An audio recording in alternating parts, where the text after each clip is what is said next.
Bonsoir les amis, j'ai envie de vous parler aujourd'hui de l'enfant intérieur. Je crois que j'en ai un petit peu parlé dans certaines vidéos, je crois bien, hein. Je suis plus sûr, j'en ai fait beaucoup maintenant.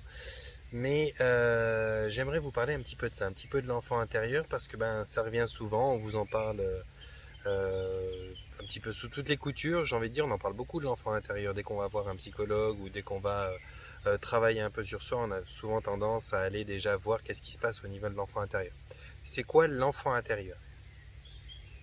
L'enfant intérieur, c'est une partie de vous qui, à un certain moment de sa vie, s'est retrouvée dans la peur. Si vous voulez, moi quand je fais des séances, par exemple, avec des gens et que c'est l'enfant intérieur qu'il faut soigner, c'est souvent des séances où on fait une hypnose et on va retrouver le moment où cet enfant, vous en l'occurrence, est resté un petit peu choqué d'une certaine manière et que vous avez arrêté de grandir. Je vais vous faire un petit peu la métaphore que je fais aux gens qui viennent travailler avec moi. Il y a un petit peu deux aspects de vous sur ce sujet-là, bien sûr. Il y a vous, la personne qui en général, celle qui est arrivée chez moi et qui me dit ouais, j'aimerais travailler un truc, il y a ça qui coince, et puis j'ai essayé pas mal de choses, et puis patati patata, et puis me demande quelque chose. Ça, c'est vous, c'est la partie que je vais appeler la survivante, celle qui est arrivée jusqu'aujourd'hui, celle qui a l'intention, la volonté d'opérer un changement dans sa vie pour pouvoir aller mieux, parce que c'est pas ok, c'est pas au top.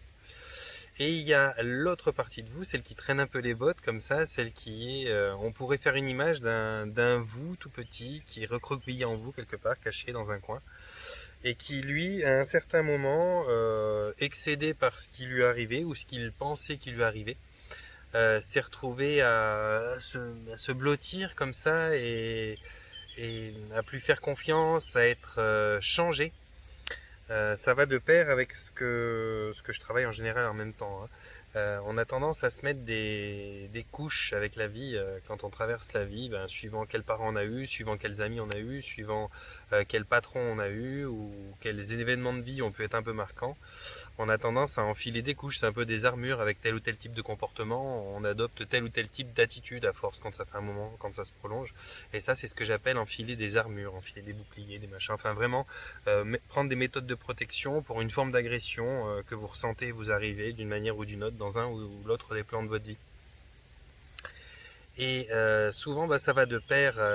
On travaille à enlever les armures, les couches d'oignons, les carapaces, appelez ça comme bon vous semble. Et en même temps, on essaye de voir où, à quel moment cet enfant intérieur s'est recroquevillé et a arrêté de vous accompagner dans une certaine. Ça représente comme une certaine. J'ai de la peine ce soir. Ça représente une certaine partie de vous, si vous voulez. Bon, allez, je me reprends. C'est pas sérieux. Il y a vous, la personne qui arrive jusqu'à aujourd'hui, qui, malgré les coups, malgré un petit peu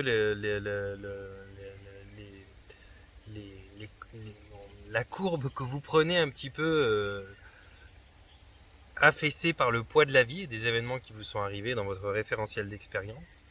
Et il y a la partie de vous qui, à un certain moment, a arrêté de briller, s'est cachée, parce que c'était trop compliqué, ça lui convenait pas, elle trouvait pas de logique à ce qui se passait, elle a eu peur.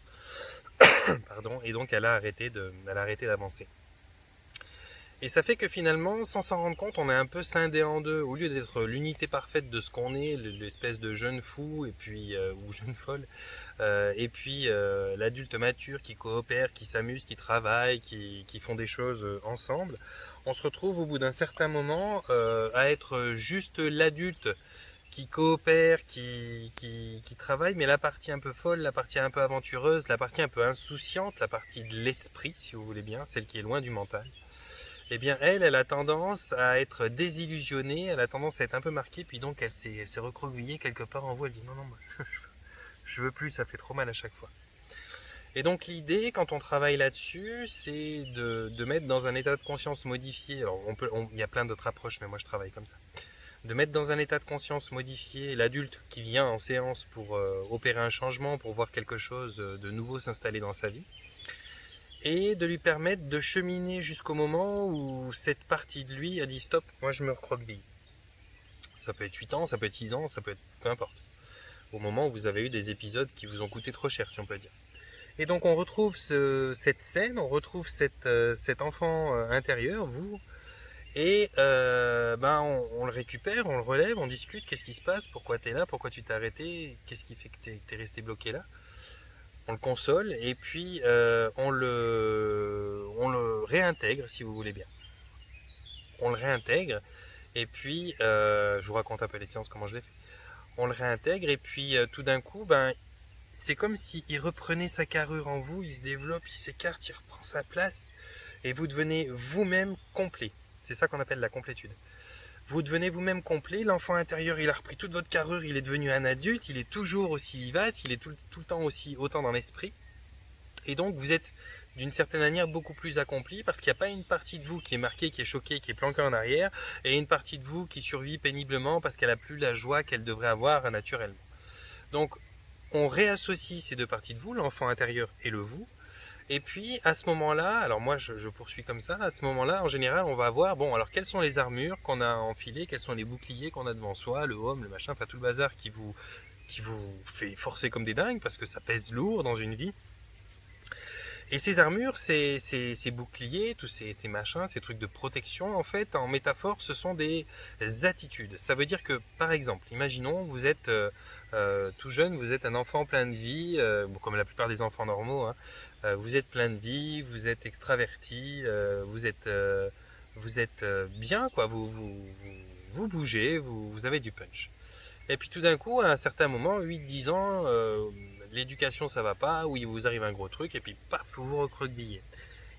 C'est là que vous enfilez votre première armure, et cette armure, ça peut être, je sais pas, moi tout d'un coup, nos parents se divorcent, la maman se met avec un beau-père alcoolique, et puis un peu violent, et puis tout d'un coup, quand il rentre à la maison, c'est le bordel, et petit à petit, il vous fait tellement peur qu'il vous éteint. Dans le sens où vous enfilez une armure qui est tiens, je vais enfiler une attitude, quand je le vois arriver je vais être discret, je vais être dans ma chambre alors que d'habitude je fais le con, je fais des blagues à maman dans la cuisine ou je sais pas quoi. Et puis c'est pas un mec qui va rester peut-être là 2 jours, c'est sûrement un mec qui va rester quelques mois, quelques années, et puis pendant toutes ces années il aura peut-être ce comportement là, et puis vous allez rentrer dans une attitude qui devient un automatisme. Donc ça veut dire que oui, vous êtes là, la personne qui fait bonne figure et qui tient le coup et qui grandit à fur et à mesure des années, elle est là, c'est vous. Mais la joie intérieure, l'insouciance, la folie, celle qui testait un peu, celle qui se construit en tant qu'humaine à travers ces périodes-là, eh bien elle s'est éteinte parce qu'elle a dit oulala, j'en prends plein le melon, c'est pas la peine, je me planque. Donc quand on a réassocié cet enfant intérieur à l'adulte qui vient en général en séance pour travailler là-dessus, eh bien on voit ensemble après qu'est-ce qu'on a enfilé comme armure. Et on voit, par exemple, on s'aperçoit qu'une personne est devenue très introvertie ou très discrète à la suite d'un parent ou d'un problème de vie qui fait que elle avait meilleur temps d'être discrète pour que ça se passe bien. Parce qu'en général, ces attitudes ces attitudes, ce sont des automatismes, ce sont des formes de réflexes que vous adoptez qui vous permettent d'une certaine manière de passer entre les gouttes, parce que c'est pas toujours facile pour tout le monde. Je crois qu'on a tous, hein, si je devais dire à tout le monde les messages que je reçois, je pense qu'on a tous des enfances, des parcours de vie qui sont chahutés, quoi, un plein de cascades, plein de bosses, et puis on est tous un peu abîmés. À ce niveau-là, en tout cas, on est tous un peu abîmés, et puis ça peut être un peu plus tard d'ailleurs, hein, ça peut être, je sais pas, vous êtes un jeune homme, une jeune femme, première histoire d'amour, vous tombez sur quelqu'un qui est pas sympa, qui vous dénigre, qui vous brise quelque part, et qui vous abîme psychologiquement. Bon, vous vous retrouvez peut-être plus avec un enfant intérieur de 8 ans, mais peut-être qu'un enfant intérieur de 18-20 ans, qui n'est pas tout à fait un homme ou une femme encore, et puis c'est exactement le même processus. Et donc, on travaille là-dessus, on enlève ça et ça fait des changements mais phénoménaux. Ça va vite en plus, c'est pas forcément quelque chose de compliqué. Moi en général j'ai besoin de 1 ou 2 séances. Je le fais en une séance même, mais je garde toujours une deuxième séance en piqûre de rappel. Si tout d'un coup il y a besoin de, j'aime pas trop ça comme mot piqûre de rappel, mais en compresse quoi, une compresse de plus, on remet un petit coup pour renforcer le processus. Mais en général, voilà, 1 ou 2 séances, c'est vraiment quelque chose qui est relativement vite réglé, c'est pas si compliqué que ça.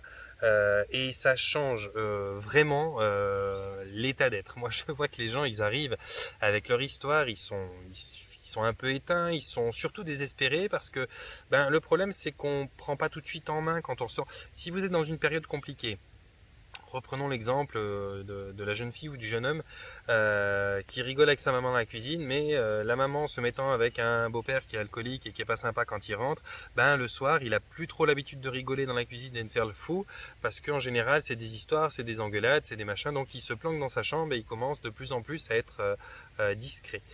Ou discrète. Et bien là, ça va durer 3, 4, 5, 10 ans cette histoire-là.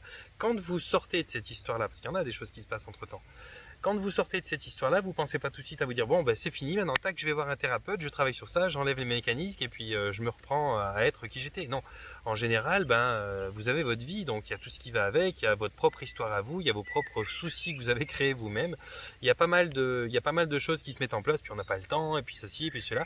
Et puis tout d'un coup, vous arrivez à 25, 30 ans, 35 ans, 40 ans, vous vous dites putain, mais je comprends pas, il y a un truc qui bloque quoi. Je voudrais me développer, mais il y a un plafond anti-croissance, je suis comme si j'ai une encre de je sais pas combien de tonnes qui m'empêche de monter plus haut, j'arrive pas à évoluer, et puis c'est là que vous commencez à suffisamment galérer pour vous dire faut que je me prenne en main, faut que j'aille voir quelqu'un. Et là, quand vous allez voir quelqu'un, en général, vous travaillez là-dessus. Donc voilà, quand on travaille sur ça, eh bien en général, ça fait des années qu'on a trouvé des moyens d'adaptation, d'essayer de se sentir bien. En général, au départ, comme on comprend pas trop, et puis qu'on n'a pas trop envie d'aller gratter dans la merde, quoi, on se dit bon je vais prendre un moyen passif. Ce que j'appelle un moyen passif, c'est tous les énergéticiens, les acupuncteurs, les masseurs, tous les gens qui vous disent installez-vous, qui vous donnent un soin, vous faites rien, vous participez pas vraiment si ce n'est par votre présence, et puis vous repartez. En général, on a essayé ça en premier parce qu'on croit que ça va être plus simple et plus facile, mais bon, ça donne que des petits pansements, ça vous met bien sur un moment, mais ça résout pas le problème de fond. En général, il faut des méthodes plus actives, un peu comme les méthodes psychologiques, ou alors pas, je conseillerais pas un psychiatre et des médicaments, ni de la psychanalyse où vous allez savoir où est le problème mais vous n'allez pas le régler, mais je conseillerais des approches où on est vraiment dans de la thérapie brève, quelque chose où on a des exercices en programmation neurolinguistique, en hypnose ou en choses comme ça, où vraiment on va opérer des changements. Et là, vous êtes au cœur de ce changement. Vous vous présentez, on parle un petit peu sans trop aller dans les détails, et puis on entame un processus où vous rentrez soit en hypnose, soit dans un état de travail des émotions, mais où vous êtes là, vous participez, vous échangez, vous pouvez vous confronter à ces émotions quelques instants, et puis vous pouvez vite voir comment vous en déconnecter. On arrive à vraiment faire des exercices qui sont vivants, qui sont sympas, qui sont... Ouais, c'est de chouettes ateliers de faire ça. Et puis là, vous rentrez dans un état d'être chez votre thérapeute, et quand vous en sortez, 1 heure et demie après, 2 heures pour moi qui parle beaucoup, vous vous retrouvez mais libéré, vous vous sentez vraiment que cette encre, cette chaîne que vous aviez autour de vous, vous l'avez déposée, vous êtes léger, vous êtes vivant, et puis c'est comme si vous retrouvez cette vigueur que vous avez perdue, que vous ne savez plus où elle était, vous la retrouvez. Et donc, on peut vraiment voir la différence entre une personne qui rentre chez son thérapeute pour ce genre de problème et qui va en sortir, si normalement le travail est bien fait, et qui va en sortir, mais alors prête à gambader dans les champs avec une nouvelle, c'est une nouvelle naissance, quoi, presque. Alors bien sûr, il y a plein d'autres choses après que vous aurez sûrement besoin de travailler parce que tout se résume pas à ça. Il y a des choses que on a mis en place de par ces comportements-là, peut-être des relations, peut-être même que vous vous apercevrez que la vie que vous avez faite avec tel compagnon, c'est pas la bonne. En fait, vous vous étiez mis comme ça parce que vous étiez dans un état d'être qui n'est pas totalement vous. C'était peut-être, je sais pas, 60-70% vous, mais finalement vous n'étiez pas vraiment vivant ou vivante. Et puis quand vous sortez de ce genre de thérapie et que vous vous mettez je parle trop vite, que vous vous mettez à être vraiment vivant ou vivante, et bien à ce moment-là, vous devenez 100% vous. Et quand vous devenez 100% vous, vous n'êtes plus exactement le vous d'avant. Et ce vous d'avant, tout d'un coup, il peut prendre beaucoup de place dans son couple ou dans différentes choses. Et là, vous allez vous apercevoir que finalement, toute votre vie, elle est réglée sur l'ancien vous. Et l'ancien vous, c'était pas le vous qui était heureux. Et quand vous devenez heureux, vous aspirez, ou heureuse, vous aspirez à d'autres choses, vous avez envie d'autres genres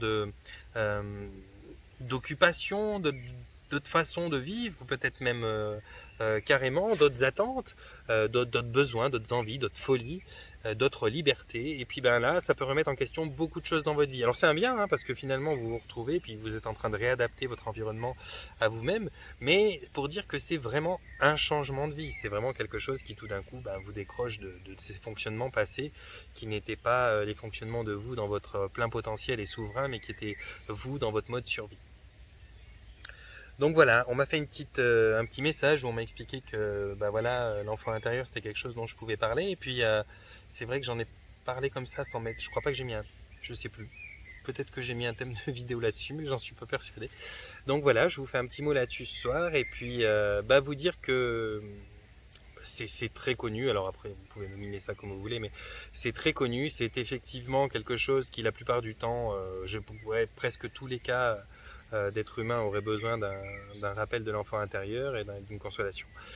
Mais c'est vraiment quelque chose qui est simple et qui est vraiment efficace, et c'est peut-être la base des bases, parce qu'en général beaucoup de choses viennent de là.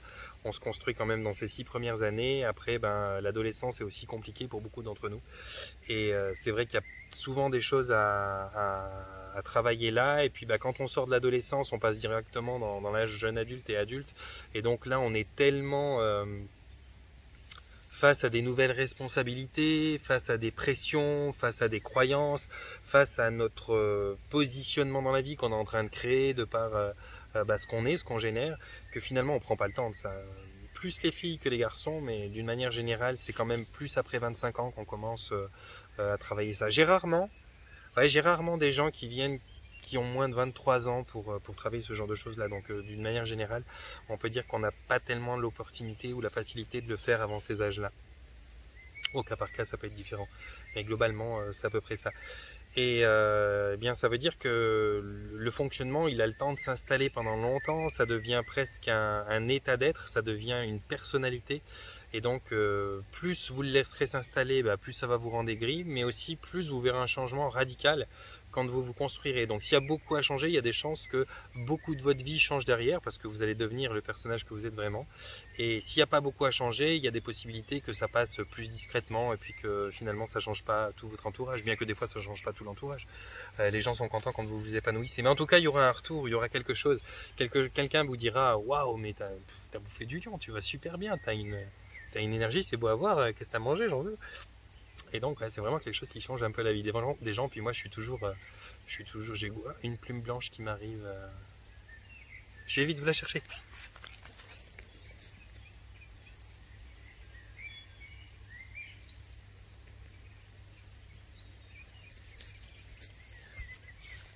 Elle est tombée vraiment au ralenti.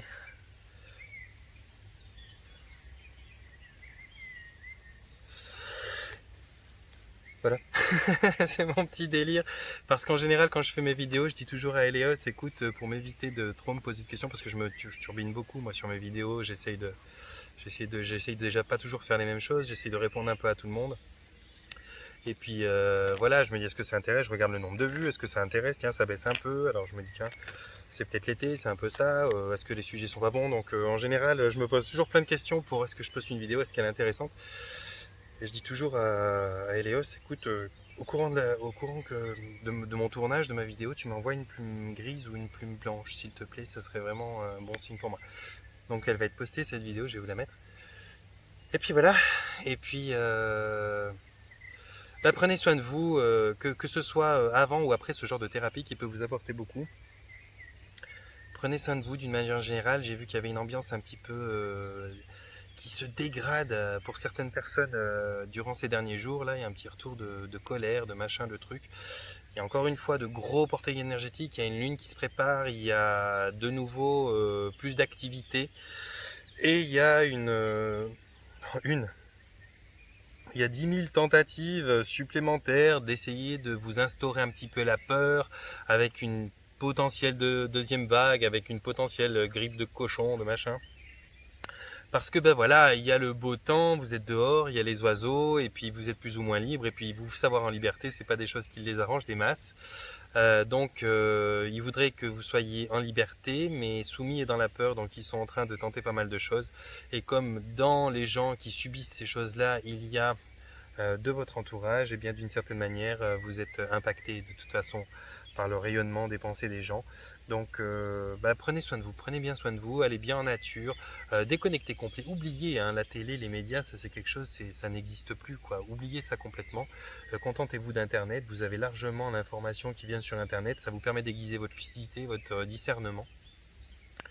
Et puis, voilà, j'aurais dit mon petit mot sur l'enfant intérieur, j'aurais dit un petit mot sur ce qui se passe actuellement, c'est normal, vous inquiétez pas. Il y a plein de changements, c'est aussi un fort changement de saison, on est passé des jours les plus longs de l'année il y a quelques jours en arrière, donc c'est vraiment une période qui est riche en énergie. Et en même temps, vous sortez d'une période délicate que vous comprenez pas trop, vous savez pas trop si vous la remettre dans l'autre sens, donc c'est normal qu'il y ait une forme d'agacement et une forme d'épuisement. Soyez vraiment au plus près de vous-même, de ce que vous ressentez, et puis essayez de vous écouter vous, allez vous retrouver entre gens qui vous aimez, mais comme ça, asseyez-vous dans un champ et puis faites-vous un petit pique-nique, parlez de choses sympas, faites-vous un massage, faites-vous des trucs sympas, dansez, sautez sur une corde, vivez et vivez. Voilà mes amis, j'ai pas trop grand chose d'autre à vous dire pour ce soir. Je vais vous envoyer comme d'habitude mon panier de bisous. Je vous souhaite de vous porter bien, de prendre soin de vous. Et puis pour tous ceux qui veulent me retrouver sur le groupe Facebook ou bien sur mon site internet ou avoir toutes ces informations là, c'est en haut dans la rubrique à propos de la chaîne YouTube qui se trouve, quand vous avez en haut les rubriques, vous avez accueil, vidéo, machin, un peu plus sur la droite, derrière communauté. Vous avez la rubrique à propos, là il y a toutes mes informations, vous pouvez me retrouver, vous pouvez voir les différents événements que je propose, que je fais. Et puis voilà. Maintenant je lance un appel comme ça en fin de vidéo, comme ça pour ceux qui la verront, pour ceux qui en parleront. S'il y a quelqu'un qui souhaite, ça va être dur de s'organiser parce que je suis pas mal pris, mais s'il y a quelqu'un qui souhaite, quelqu'un qui s'y connaisse la moindre en santé, en psychologie, qui soit ouvert d'esprit en spiritualité, qui soit ouvert d'esprit, qui souhaite s'aventurer à tourner quelques vidéos avec moi, à faire pourquoi pas quelques épisodes sur quelque chose. Eh bien voilà, créons un peu de nouveauté. Je me dis pourquoi pas, en plus d'interagir avec quelqu'un, ce serait vraiment sympa. Je suis toujours tout seul dans mes bois et même si j'y suis bien, je me dis que ça peut être sympa aussi d'avoir de nouveaux visages qui m'accompagnent sur la chaîne.